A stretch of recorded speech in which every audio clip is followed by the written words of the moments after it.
Hello किसान भाइयों, मैं हूं आपका मछली वाला भैया उन्मेष टहरिया फिशरीज ग्रेजुएट एंटरप्रेन्योर और आप देख रहे हैं ऑस्कर फिशरीज।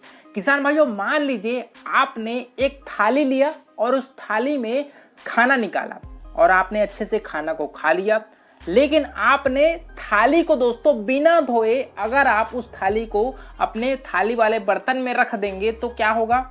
आपकी उसमें फफूंद लग जाएंगी। आपको फिर अगर उसी थाली को फिर से यूज करेंगे बिना धोए तो आपको बीमारियां भी लग सकती है। वैसे ही दोस्तों, जब हम अपने तालाब में मछलियों को हार्वेस्ट करने के पश्चात जब हम अपने तालाब को सुखाते नहीं हैं या फिर उसकी मिट्टी को अच्छे से बाहर नहीं निकालते तालाब से, तो ये होगा कि जैसे ही आप दूसरा फसल उस तालाब में लेंगे तो आपके तालाब के मिट्टी में बहुत जल्दी स्लज का निर्माण हो जाएगा और तालाब में आपके अमोनिया लेवल बहुत ज़्यादा बढ़ जाएंगी और आपको उसको कंट्रोल करना मुश्किल हो जाएगा। तो आपको दोस्तों मैं मछली पालन में मिट्टी की क्या अहमियत है, कैसे आपको अपनी मिट्टी की देखभाल करना चाहिए, उसके बारे में डिटेल से बात करूंगा। किसान भाइयों, सबसे पहले मैं आपको 2 पॉइंट में इसको समझाऊंगा कि जब हम लोग नया तालाब निर्माण करवाने के बारे में सोचते हैं, जब जगह का चुनाव करते हैं, तो वहां पर आपको मिट्टी का क्या ख्याल रखना है। सबसे पहले आपको क्ले लोम, चिकनी दोमट मिट्टी में ही तालाब का निर्माण करवाना है। दूसरी बात, जब आप सॉइल का टेस्टिंग करेंगे, सॉइल सैंपलिंग करेंगे दोस्तों, तो अपने जो भी एरिया होगा तो 4 जगह से आपको सॉइल लेना है और चारों जगह से आपको सॉइल का सैंपलिंग और टेस्टिंग करवाना है। टेस्टिंग में हम लोग क्या करवाते हैं? सबसे पहले हम लोग सॉइल प्रोफाइल को चेक करवाते हैं, आपका सैंड, सिल्ट और क्ले के परसेंटेज को, प्रतिशत को देखते हैं, ठीक है। दूसरी बात, हम लोग सॉइल के पीएच को टेस्ट करते हैं कि उसका पीएच कितना लेवल है। अगर एसिडिक सॉइल है तो उसमें हम लोग कितना जिप्सम या फिर एलम का प्रयोग करेंगे, उसको हम लोग उसके हिसाब से डिसाइड करते हैं। उसके अलावा आपका ऑर्गेनिक मैटर, क्योंकि आपके कार्बन, नाइट्रोजन और उसके अलावा आपकी प्लैंकटन बनने के लिए जो भी मिनरल्स की जरूरत पड़ती है वो सारे आपके सॉइल से भी तालाब में पहुंचती है आपके पानी में, तो उसको चेक करना बहुत ज्यादा आवश्यक होता है।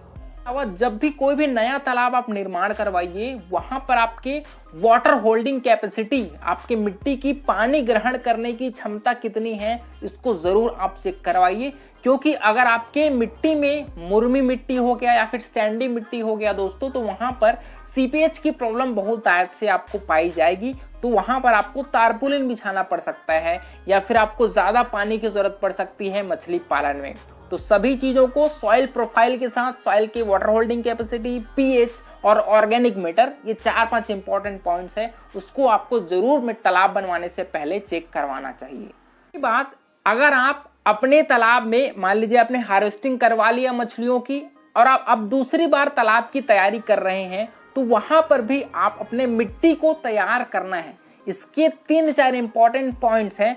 सबसे पहले, जैसे ही आप अपने तालाब में दोस्तों मछलियों का हार्वेस्टिंग कर लिया, तो दूसरा साइकिल लेने से पहले आपको अपने मिट्टी को सनलाइट जरूर दिखाना है। मतलब आपको सूर्य की किरणें हैं वो आपके तालाब के बॉटम में मिट्टी तक जरूर पहुंचनी चाहिए। तो आपको सबसे पहले तालाब को खाली करवाना है। दूसरी बात, तालाब को पूरी तरीके से सुखाना है। कम से कम 15 दिन तक आपको सनलाइट है वो मिट्टी को पड़ना चाहिए, जिससे आपके मिट्टियों में क्रैक्स पड़ जाएंगी। तो उन क्रैक पड़े हुई मिट्टियों को ही दोस्तों आपको तालाब से बाहर निकालना है। क्योंकि दोस्तों जो क्रैक पड़ी होती है, जो मिट्टी है ना, कम से कम 1 फीट तक, वो आपके मछलियों के वेस्टेज, आपके फीड के वेस्टेज, उसके अलावा आपके मैक्रोब्स जो रहती हैं वो सभी आपके तालाब के बॉटम में जमी हुई रहती हैं। और अगर मान लीजिए आपने उस जमी हुई लेयर को तालाब से बाहर नहीं किया, तो ये आपके अगले फसल के लिए बहुत ज्यादा हानिकारक हो सकती है। क्योंकि इससे आपके तालाब में स्लज का निर्माण होगा और स्लज बनेगा तो वहां से आपके अमोनिया सबसे ज्यादा उसी से उत्पन्न होंगी आपके, क्योंकि स्लज के सड़ने से ही आपके तालाब में अमोनिया बनता है। तो उसको अगर आपको कंट्रोल करना है तो आपको सबसे पहला काम करना है, तालाब में आपको तालाब को सुखाने के पश्चात आपको कम से कम 1 से आधा फीट लेयर के मिट्टी को आपको तालाब से बाहर निकालना है। तालाब से आधा फीट या फिर 1 फीट लेयर की मिट्टी को बाहर निकालने के पश्चात दूसरा हमारा काम होता है दोस्तों, तालाब का जोतवाई करवाना। जुताई करवाने का मेन मकसद होता है आपके तालाब की मिट्टियों का दोस्तों मिक्सिंग होना। आपके नीचे की मिट्टी ऊपर आएगी, ऊपर की मिट्टी नीचे जाएगी, जिससे तालाब में आपके मिनरल्स का मिक्सिंग हो पाएगा। और जैसे ही आप तालाब में पानी डालेंगे दोस्तों, तो उससे जो मिनरल्स है वो आपके पानी में जाएगा और पानी के थ्रू आपके मछलियों को भी प्राप्त होगा। ये आपके प्लैंकटन बनाने के लिए भी आपके बहुत ज़्यादा मददगार होती है। तो आपको तालाब को सुखाई करने के पश्चात दूसरा हमारा काम होता है मिट्टी को निकालना। मिट्टी निकालने के पश्चात तीसरा हमारा काम होता है तालाब में जुताई करवाना। उसके अलावा दोस्तों, अगर आप तालाब में जुताई नहीं करवाना चाहते या फिर स्लज को या फिर मिट्टी को बाहर नहीं निकालना चाहते, तो जैसे ही आप अपने मछलियों को हार्वेस्टिंग करवाते हैं, उसके पश्चात दूसरा हमारा काम आता है उसमें बॉटम क्लीनर का तालाब में प्रयोग करना।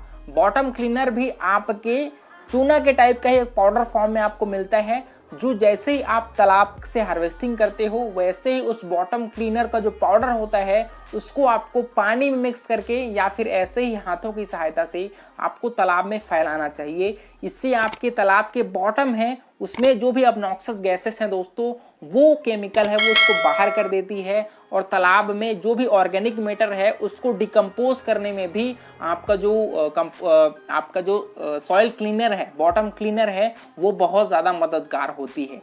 तो अगर आप मिट्टी को नहीं हटाना चाहते तो जो बॉटम क्लीनर केमिकल आती है, पाउडर आती है, उसको आप ज़रूर तालाब में अप्लाई करिए ताकि आपके तालाब के मिट्टी का कंडीशनिंग हो पाए। उसके 10 से 15 दिनों के पश्चात आप तालाब में पानी भर के फिर से नया कल्चर है वो स्टार्ट कर सकते हैं।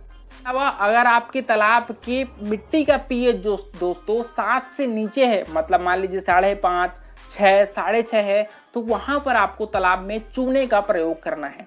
प्रति हेक्टेयर अगर आपके पीएच है वो 7 से नीचे है दोस्तों, तो आपको कम से कम 250 किलो चूने का प्रयोग करना चाहिए ताकि आपके पीएच लेवल है दोस्तों वो 7.5 से 8.5 के बीच में आ पाए, जो आपके मछली पालन के लिए सबसे बेहतर होता है। तो किसान भाइयों, जैसे ही आप अपने मिट्टियों को ख्याल रखना सीख जाएंगे तो आपकी मछलियां अपने आप अच्छे से ग्रोथ करेंगी। आपको ज़्यादा मेडिसिन या फिर केमिकल तालाब में डालने की ज़रूरत नहीं पड़ेगी, क्योंकि आपके तालाब के मिट्टी के साथ आपका पानी है वो कनेक्ट रहती है। तो जितना अच्छा आपकी मिट्टी होगी उतना ही अच्छा आपके पानी की गुणवत्ता है वो आप मेंटेन कर पाएंगे। इसके अलावा प्राकृतिक भोजन बनाने में भी आपको ज़्यादा दिक्कतें नहीं आएंगी। तो मेरे हिसाब से आपको मिट्टी को पालन करना वो भी आना चाहिए। तो किसान भाइयों, अगर आपके मन में कुछ सवाल हो सकते हैं मिट्टी से संबंधित, तो उसको आप नीचे कमेंट कर सकते हैं। अगर आप हमसे मछली पालन सीखना चाहते होंगे तो इस नंबर पर कॉल कर सकते हैं। इसके अलावा ऑस्कर फिशरीज को सब्सक्राइब करना बिल्कुल मत भूलिएगा, क्योंकि आपके लिए ऐसे ही महत्वपूर्ण वीडियो हम लोग लाते रहते हैं।